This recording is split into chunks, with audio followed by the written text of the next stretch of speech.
오늘 하나님의 말씀은 데살로니가전서 5장 18절 말씀, 제목은 범사에 감사하자. 2023년도 추수감사절 예배를 함께 드리도록 하겠습니다. 프랑스의 93살 된 할아버지가 폐가 안 좋아서 갑자기 안 좋아서 병원으로 이송이 되어서 입원을 하셨습니다. 24시간 동안 산소 공급을 받게 되었습니다. 그러니까는 산소 마스크를 쓰게 된 거죠. 그 뒤로 상황이 아주 많이 좋아졌습니다. 그래서 태어나는 날 병원에서 의사 선생님이 할아버지께 50만 프랑에 하나 560만 원 정도, 하루가 그래요. 560만 원. 의료 계산서를 보여줬더니 할아버지가 눈물을 흘리기 시작을 했습니다. 그 의사는 할아버지를 달래면서 계산서 때문에 괴로워하지 마세요.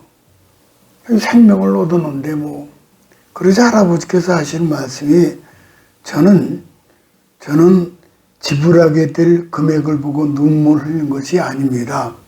당장 진료비를 전부 지불할 수가 있습니다. 제가 눈물을 흘리는 것은 고작 24시간 공급받은 산소 금액이 50만 프랑, 그러니까 560만이죠. 아마 560만 원. 저는 93년 동안이나 하나님께 주신 산소를 마시면서 돈을 지불한 적이 한 번도 없었습니다. 그러면서 제가 하나님께로부터 받은 그 빚이 얼마나 많이 졌는지 돈으로 도저히 환산할 수가 없다. 예수님께서 나의 죄를 속하시려고 십자가에 달리셨고, 그래서 저는 천국의 소망을 품고 사는 그리스도인으로서의 순례자기를 가고 있습니다. 이런 생각을 하니까 그동안 하나님께 감사하며 살지 못한 것이 너무 부끄러워서 사실 그래 눈물을 흘린 겁니다. 마음껏 마시는 공기, 물 한 잔, 빵 한 조각, 스프 한 접시, 봄, 여름, 가을에 풍성한 열매들, 그 많은 감사를 잊고 살았습니다. 그러는 거예요. 예전에 어떤 부자가 몸이 아파가지고 세상 떠나기 직전 마지막 소원을 얘기하는데 쌀밥 한 그릇을 먹고 싶다는 거예요. 그게 소원이라는 거예요. 세상 떠나기 전에. 황금가루로 뒤덮은 밥도 아니고 그저 따스한 쌀밥 한 그릇입니다. 생각해보면 우리에게 정말 소중한 것은 멀리 있는 게 아니라 아주 가까이 우리 일상생활에 있는 겁니다. 우리의 소소한 일상, 우리와 함께 부대끼며 살아가는 사람들은 얼마나 귀합니까? 솔로몬 왕은 풍성한 인생과 역사를 직접 경험하고 깊이 성찰함으로 지혜를 깨우친 사람입니다.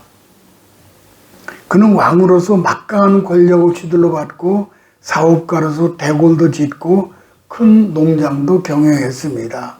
진귀한 보물도 원 없이 가져보았고 수많은 첩첩과 가수들과 춤추는 무희들 그리고 종들을 거느려 보았습니다.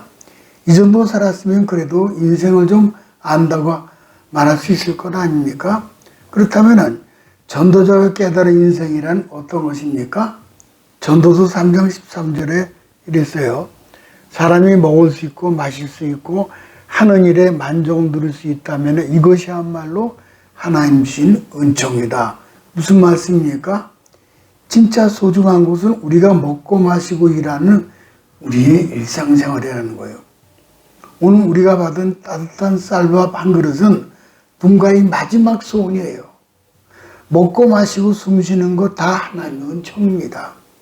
본문은 사도 바울이 2차 선교여행 중에 세워진 데살로니가 교회 성도들에게 쓰는 편지입니다. 18절 볼까요? 범사에 감사하라. 이는 그리스도 예수 안에서 너희를 향하신 하나님의 뜻이니라. 근데 영어 성경에는 in이라고 하는 전치사가 두 번이 반복되어 있어요. 범사에라는 의미의 in all circumstance 말과 그리스도 예수 안에라는 말은 in Christ가 들어있잖아요. in Christ. 이거 볼까요, 아래? 이제 in all circumstance, 모든 상황에서요. 그러니까 범사라는 거는 모든 상황에서 감사라는 거예요. 그 안에서. in Christ Jesus, 예수 안에서 감사하라.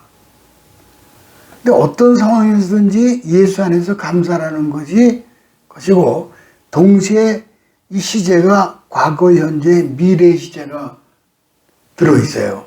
그러면 첫 번째, 과거에 베풀어 주신 은혜에 감사라는 거예요. 디모데후서 3장 1절 가볼까요? 네가 이것을 알라 말세에 고통하는 때가 이르리니 사람들은 자기를 사랑하며 돈을 사랑하며 자긍하며 교만하며 회방하며 부모를 거역하며 감사하지 아니하며. 그러니까 말세의 고통은 돈을 사랑하고 부모를 거역하고 감사하지 않는다는 거예요. 현재 우리 지금 사는 것은 사네 못 사네 해도 있네 없네 해도 옛날에 비해서 의식주 문제가 얼마나 풍성해요. 근데 사람들이 세상에서 원망을 하죠. 그 불행한 이유는 오직 하나님께 감사하는 마음을 상실한 까닭이에요. 누가복음 17장에 보면은 10명의 문둥병자가 예수님께 고침받잖아요. 10명이 다 고침받았는데 9명의 문둥병자들은 예수님께 감사하지 않고 막 집으로 돌아가고 소리치고, 그런데 이 사마리아 사람 하나가 와서 예수님 앞에 병 고침에 대해서 감사를 표합니다. 그러니까 영혼이 구원받죠. 미국인 실업가 중에 스탠리 템이라는 박사가 있습니다. 이분인데 스탠리 템이라는 박사가 있는데 아주 유명한 분이에요. 회사를 크게 세우고 돈을 많이 벌어서 유명하게 되었는데 1976년에 갑자기 병이 들었는데 척추암 3기였습니다. 척추암은 수술할 수 없을 뿐만 아니라 약물로도 고칠 수 없는 병이었어요. 그래서 사람들은 그가 절망 가운데 죽어가고 있을 것이라고 생각을 했습니다. 근데 몇 달이 지난 후에 자리를 툭 털고 일어났습니다. 사람들이 깜짝 놀랐죠. 아니 스탠리, 병이 다 나았나요? 내 병이 다 나았습니다. 어떻게 병이 나았습니까? 나는 그저 하나님 앞에 감사만 했을 뿐입니다. 그가 회복해야 된 것은 감사라는 거예요. 그는 하나님 앞에 이렇게 감사를 했습니다. 하나님 병들게 된 것 감사합니다. 병들에 죽게 된 것도 감사합니다. 저는 죽음 앞에 기도하기를 살려주시면 살고 죽으면 죽겠습니다. 하나님 감사합니다. 이렇게 매일 매 순간마다 하나님 앞에 감사하고 또 감사했더니 그 암세포가 감사할 때마다 물러가고 찬양할 때 다 물러갔다는 거예요. 그래서 몇 달이 지난 후에 이렇게 건강을 되찾게 됐다는 거예요. 미국의 정신병원에서 환자들을 고치기 위해서 제일 먼저 하는 일이 뭔가 하니 감사를 가르친대요. 신기해요. 그들은 감사의 치료 효과를 탁월하다는 것을 알고 있기 때문에 그저 범사에 감사라는 거예요. 어떤 상황에서도. 우치무라 간초라는 일본의 신학자가 있는데 그 글 가운데 이런 말이 있습니다.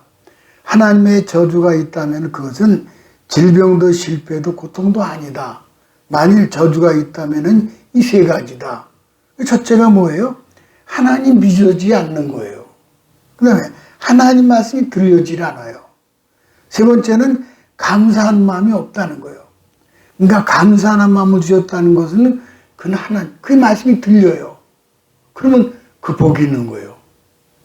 은혜와 진리의 평강이 그게 오는 거죠. 이솝의 우화에 이런 이야기가 나옵니다. 이솝의 우화에 어떤 농부가 산길을 가다가 이제 맹수의 구슬픈 울음소리를 들었어요. 소리 나는 곳을 가보았더니 깊은 웅덩이에 호랑이가 빠져서 꼼짝달싹 못하고 울고 있는 거예요. 농부는 불쌍한 마음이 들어서 호랑이를 꺼내 주었습니다. 그랬더니 이게 웬일입니까? 마침 며칠 굶었던 그 호랑이는 이 농부를 잡아먹으러 하는 거예요. 그러니까 물에 빠진 사람 건져주었다니 보따리 내오더라는 그런 기가 막힌 상황이 된 거예요. 농부는 억울해서 호랑이를 살살 달래서 우리 소에게 가서 한번 물어보자 그랬어요. 소에게 가서. 소는 사연을 다 들어보더니 그를 잡아먹어도 좋다 그러는 거예요. 사람들은 소를 실컷 부려먹다 나중에 잡아먹으니 인간들은 모두 못 되었으니 잡아먹으라 이러는 거예요. 농부는 꼼짝 못하게 죽게 되었어요. 농부는 한 번도 물어보자 해서 호랑이를 달래가지고 여우에게 물으러 갔습니다.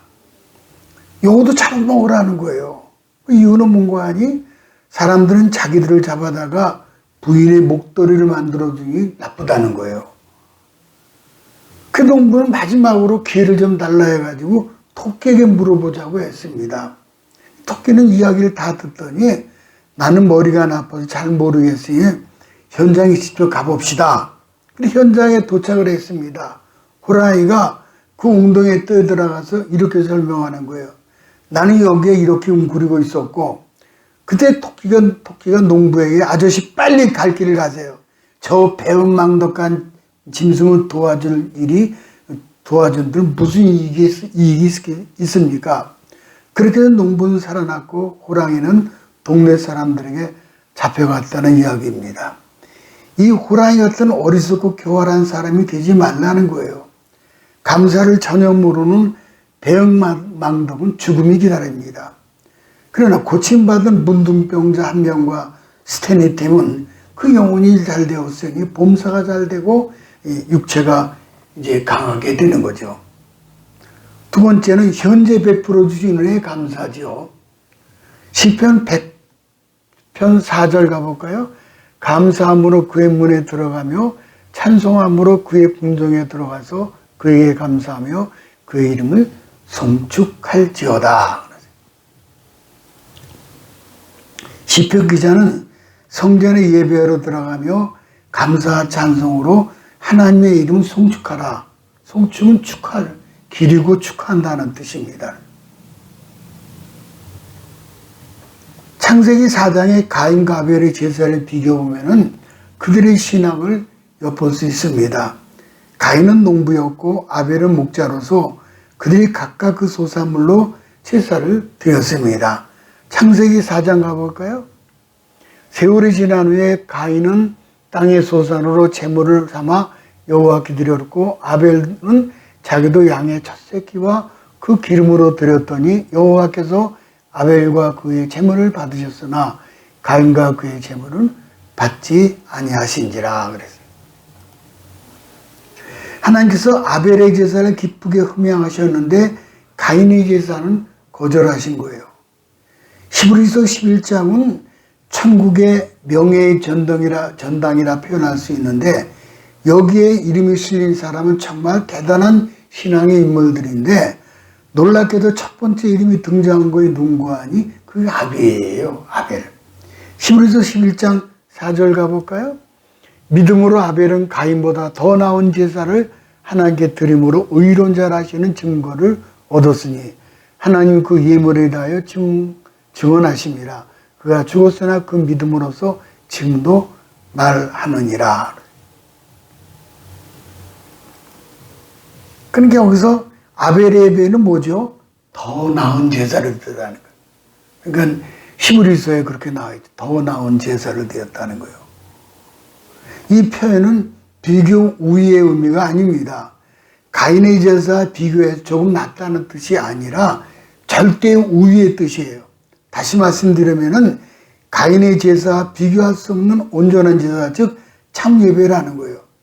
아벨이 드린 제사는 피 있는 제사였고 특별히 첫 열매를 드린 거예요. 첫 열매. 그래 중요한 것은 하나님께서 아벨 앤 그 제물, 앤드 접속사가 붙었는데 제물도 중요하지만 아벨 자신이 중요하다는 거예요. 최고의 예물은 예배자 자신이죠. 가인의 제사가 왜 거절당했습니까? 피가 없는 제물이라서 그렇기도 하지만은 정성이 없었던 거예요. 그저 집히는 대로 대충. 그리고 가인의 인격 자체가 사악기 때문이었죠. 사악했어요. 창세기 4장 7절 가볼까요? 네가 선을 행하면 어찌 낯을 들지 못하겠느냐? 선을 행하지 아니하면 죄가 문에 엎드러져 있느니라. 죄가 너를 원하나 너는 죄를 다스릴지니라. 가인의 심통을 부리자 하나님 뭐라고 말씀하셨어요? 그의 속에 웅크리고 있는 죄를 지적하신 거예요.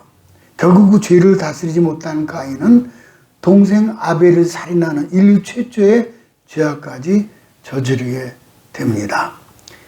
예배는 공적인 예배 시간도 중요하고 모든 순서도 중요하지만 그 이전에 하나님 말씀에 순종하는 삶이 아주 중요해요. 사무엘상 15장 22, 23절 유명한 말씀이에요. 순종이 제사보다 낫고 듣는 것이 순양의 기름보다 나으니 이는 거역하는 것은 점치는 자와 같고 완고하는 것은 사신우상에게 절하는 자와 같음이니라. 그러니까 여기 보세요. 순종이 제사보다 낫고 듣는 것이 수양의 기름보다 나으니 사울왕의 불순종이죠. 사무엘 선지자가 지적하는 거죠. 불순종하며 드리는 제사는 무효해요. 그건 무효해요. 더 나아가 우상제사나 마찬가지라는. 그래서 예배 말씀에 경청하며 그 말씀대로 실천하며 살면은 하나님 복이 임하게 되는 거예요. 잠언 3장 9절 10절을 가볼까요? 내 재물과 내 소산물의 처음 익은 열매로 여호와를 공경하라. 그리하면 내 창고가 가득히 차고 내 집들에서 새 포도즙이 넘치리라. 처음 익은 열매를 드리는 신앙에 하나님 공경을 받으셔요. 서울대학교 의과대학 수석으로 졸업한 원종수 원사님 유명하죠. 이분 아주 유명하죠. 그가 병원에 인턴으로 취직해서 첫 월급으로 7만 원을 받았다고 그래요. 의사가 돼서 처음으로 받은 월급인지라 한 푼도 떼지 않고 호르몬에 가져다 드렸습니다.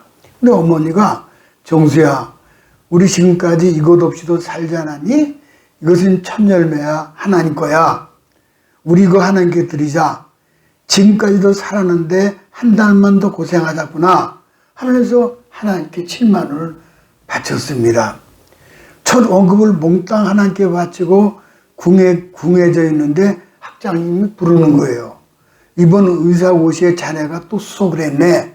국가에서 상금이 나왔네 하면서 주신데 보니까는 7만 8천 원이에요. 하나님 앞에 첫 열매를 다 드리고 나니까 하나님이 이렇게 또 채워주시는 거 하면서 한 걸음에 어머니한테 달려갔습니다. 그래서 어머니가 하시는 말씀이 정수야, 너 지금까지 공부 잘해서 돈 받아본 적 있니? 없어요. 그럼 뭐 첫 열매네. 그래서 그 다음에 하나님께 또 바치더라는 거예요. 나중에 원정수 권사님 미국으로 건너가서 암 전문 의료 권위자가 되었어요. 어머니 신앙이 자기를 그렇게 만들었다며 모든 영광을 하나님께 올려드렸습니다. 전능하신 하나님께 우리의 몸을 바쳐 충성할 때 건강을 보장해 주시고, 마음을 바칠 때 평안을 주시고, 시간을 바칠 때 장수의 복을 주시고, 재물을 드릴 때 흔들어 되어누르고 넘치도록 그 복의 풍성함을 허락하시는 거예요. 우리 조집사님, 하소희 성도님이 첫 열매 이렇게 하나님께 드렸습니다. 얼마나 감사해요. 이제 그 용문기전 그 회사에서 나오는 11조임을 구별해 드리고 또 농사 지은 거 첫 열매를 이렇게 하나님 앞에 다 드렸습니다. 하나님이 오늘 엄청난 복으로 이 가정에 채워주실 줄로 믿습니다. 원종수 권사님에게 부어주신 그 은혜를 우리 하밀이 함영성도 명성이도 어머니의 신앙 따라서 다 똑같이 그렇게 될 줄로 믿습니다. 그러면 인간의 심장은 하루에 10만 3,689번이 뛴다고 그래요. 몸속의 혈액은 하루에 1억 6,800만 마일을 달려간다는 거예요. 심장이. 하루에 숨을 2만 3,040번을 쉬고 두뇌 세포를 하루에 700만 개를 사용한다고 그러거든요. 우리가 무슨 힘이 있어서 심장을 그렇게 많이 뛰게 하는 것이 아니잖아요. 우리가 달리라고 해서 혈액이 그 먼 거리를 달려주는 게 아니에요. 또 아무리 아무런 수고를 하지 않은데도 우리 폐는 그렇게도 많이 호흡을 하고 있죠. 심장이나 혈액이나 폐가 조금만 이상이 생겨도 우리 몸은 문제가 되죠. 그러나 우리의 심장이 하루에 10만 번 이상 뛰는데도 전혀 문제가 없고, 피가 1억 마일 이상 달려도 멈추지 않고, 폐가 2만 번 이상 숨을 쉬는데도 전혀 문제가 생기지 않은 것을, 이걸 감사라는 거예요. 우리에게 호흡을 주신 하나님께 감사하고, 움직일 수 있게 해주시고 살 수 있게 해주신 건 하나님 감사합니다. 만약 우리의 삶 속에서 감사가 빠지면은 그런 원망 불평만 남게 되는 거죠. 출애굽기 보면은 이스라엘 백성들은 매사에 불평하고 모세와 하나님 원망했죠. 항상 구름기둥 불기둥으로 하나님이 인도해 주셨어요. 불기둥 구름기둥으로, 또 날마다 메치러 하기를 공급하신 하나님, 목이 마를 때 마시게 하셨고, 근데 이렇게 감사하지 않아. 오히려 뒤에서 애국 군대가 축해오고 홍해가 가로막혔다는 그 아우성 치면서 막 난리를 쳤죠.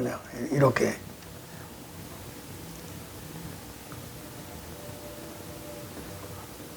고기가 먹고 싶다고 또 원망하고, 이처럼 우리 삶 속에 감사가 빠지면은 원망 불평만 남고, 그래서 감사와 원망은 반비례해야 합니다. 감사하면 원망이 사라지고 반대로 감사가 사라지면 원망이 생겨요. 감사는 원망과 불평을 쫓는 힘이 있습니다. 탈무드에 보면은 이런 얘기가 있어요. 지혜로운 사람은 어떤 환경이 있더라도 배울 줄 아는 사람이요, 가장 강한 사람은 자기를 이기는 사람이요, 가장 큰 부자는 지금 가지고 있는 것에 만족할 줄 아는 사람이요, 가장 행복한 사람은 감사할 줄 아는 사람이다. 여러분, 가장 감사해서 행복한 사람 되시기 바랍니다. 그렇습니다. 감사할 줄 아는 사람이 행복한 사람이요, 감사하는 사람이 믿음이 성숙한 사람입니다. 돼지는요, 배부르면서도 그 땅에다 코를 박고 꿀꿀대고 불평하지만 병아리는 물 한 모금 먹으면서도 하늘을 보고 감사를 하죠. 찬송가 429장에는 이제 이 가사가 있죠. 세상 모든 풍파 너를 흔들어 약한 마음 낙심하게 될 때에, 그랬어요. 그때 그 다음 보면 또 내려주신 주의 복을 세워라, 주의 크신 복을 내가 알리라. 그리고 보면은 받은 복을 세워보아라, 크신 복을 내가 알리라. 3절에 세상 권세 너희 앞길 막을 때 주만 믿고 낙심하지 말아라, 천사들이 너를 보호하리라. 아멘. 염려 없이 앞만 보고 나가라. 받은 복을 세워보아라, 크신 복을 알리라. 받은 복을 세워보아라, 주의 크신 복을 내가 알리라. 그 누구라도 심한 좌절과 낙심 가운데 빠졌을 때 받은 복을 세워보라는 거예요, 먼저. 그럼 감사하지 않을 수 없다는 거예요. 하나님께서 우리 모두에게 주신 말씀으로 먼저 주여, 죽어 마땅한 나 같은 죄인을 구원해 주신 것, 그 복이 얼마나 큰 복이에요. 마지막에 미래에 베풀어 주실 은혜에 감사하죠. 미래. 히브리서 13장 가볼까요? 우리가 여기는 영구한 도성이 없고 오직 장차올 것을 찾나니 이러므로 우리가 예수로 말미암아 항상 창매 제사를 하나님께 드리자. 이 땅은 아무리 좋아도 아침 안개와 같이 잠깐이면은 다 사라집니다. 우리는 이 땅보다 더 좋은 미래의 천국을 바라보고 우리가 감사해야 합니다. 또 현재보다 더 영광스러운 내세의 상급을 생각하면서 감사해야 합니다. 그러면은 잠시 머무는 이 땅의 현재 생활에 대해서 불평할 일이 하나도 없어요. 오늘이 없어도 내일 있을 줄 믿고 감사하죠. 오늘 어려움이 있어도 내일은 하나님께서 반드시 좋은 날 주실 줄로 믿고 감사하시기 바랍니다. 미래에 받을 은혜를 인하여 감사하면은 반드시 그대로 다 이루어 주시는 거죠. 시편 50편 23절 가볼까요? 감사로 제사를 드리는 자가 나를 영화롭게 하나니 그 행위를 옳게 하는 자에게 내가 하나님의 구원을 보이리라. 우리가 감사함으로 하나님께 영화롭게 하면은, 행위를 옳게 하면은 장차 구원의 문 천국을 허락하시는 거예요. 어떤 그리스도인이 솔직하게 고백을 했다는 거예요. 나는 장미를 들고 수백 번 감사했지만은 가시를 가지고 감사한 일이 한 번도 없다 하고 맞는 말이잖아요. 참. 우리는 하나님 앞에 장미 놓고도 감사하지만은 가시를 놓고도 감사할 수 있어야 합니다. 쉬운 일이 아니죠. 그러나 하나님께서 이런 기도를 한다면은 불가능한 것도 없을 거예요. 하나님, 가시의 가치를 가르쳐 주세요. 처음부터 감사를 잘한 사람은 없습니다. 장미의 감사는 배우지 않아도 할 수 있지만은 가시의 감사는 배워야 할 수 있어요. 우리가 가시 감사를 꼭 배워야 하는 게 우리 삶이 장미처럼 화려하지만은 않잖아요. 누구에게나 인생에 가시가 있기 때문입니다. 가시에 찔리는 고통이 있고 가시로 인한 눈물이 있기 때문에 만일 그때 장미 감사밖에 모른다면 불평할 수밖에 없어요. 그때 가시 감사를 배우지 않았다라면은 불행해질 수밖에 없죠.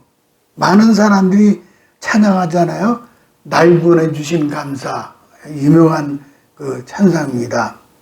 본래 스웨덴 찬송가인데 이 찬송가 날 구원해 주신 감사. 근데 영어를 거쳐서 우리말로 번역되어 불리고 있는데 작사자는 아우구스트 엘 스톰이라는 분이고 작곡자는 요하네스 엘 훌트만인데 작곡자 훌트만은 일찍이 미국으로 건너가 성장한 후 복음 전도자와 찬양 사역자로 활동한 아주 귀한 분입니다. 특별히 작사자는 구원의 감격에 겨워서 감사시를 썼는데 이분이 37세에 척추장애를 입어 많은 고생을 했습니다. 그럼에도 불구하고 평생 감사하며 헌신을 했어요. 그의 시 한 구절 한 구절에 그의 신앙을 의미할 수가 있습니다. 가시에 대해서 감사했던 거죠. 볼까요 이제? 참 귀해요.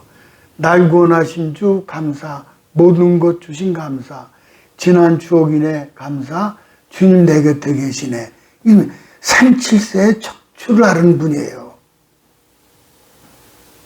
향기로운 봄철에 감사, 외로운 가을날 감사, 사라진 눈물도 감사, 나의 영혼의 평안에 응답하신 기도 감사, 고절하신 것도 감사, 헤쳐난 풍랑 감사, 모든 것 채우시네. 아픔과 기쁨도 감사, 절망 중 위로 감사, 측량 못할 은혜 크신 사랑 감사해요. 또 보니까 뭐예요? 길가에 장미꽃 감사, 장미꽃 가시 감사. 이 참 가슴이 찡하네요. 어떻게 가시에 대해서 감사를 할 수가 있어요? 지금 37살에 척추가 장애 왔는데 무슨 감사가 있어요? 따스한 사랑의 가정, 희망 주신 것 감사. 이 대단해요. 장미꽃 가시 감사는 아니 어떻게 그렇게 할 수가 있어요? 그리고 기쁨과 슬픔도 감사, 하늘 평안을 감사. 내일의 희망을 감사, 영원토록 감사해. 아멘. 내일의 희망이 있다는 거예요, 자기는. 이 찬양을 많은 사람들이 부르는 것을 보면은 하나님이 감사하는 사람을 얼마나 자랑스러워하며 영광을 받으시는 줄을 알 수 있어요. 오늘 추수감사주일 평소 분주한 일상 속에서 정신없이 살아가던 발걸음을 멈추고 하나님 바라보시기 바랍니다. 예수 십자가 대속의 은혜로 구원받아 좋으신 하나님을 아버지라 부를 수 있기에 우리는 이 한 가지 이유만으로도 감사할 수가 있죠. 척추장애를 앓고 있는 그 소망은 내일이 무너지지 않은 섬 곧 천국을 바라보기 때문이에요. 하나님은 그때의 모든 눈물을 씻어주시고 아픈 상처들을 깨끗하게 고쳐주심으로 힘차게 걷고 뛰며 호롤 날아다니게 될 것입니다. 모쪼록 범사에 과거의 감사, 현재의 감사, 미래의 감사에 승리하셔서 하나님 영원하게 하시는 우리 비전의 성도들 되시기를 주님의 이름으로 축복합니다.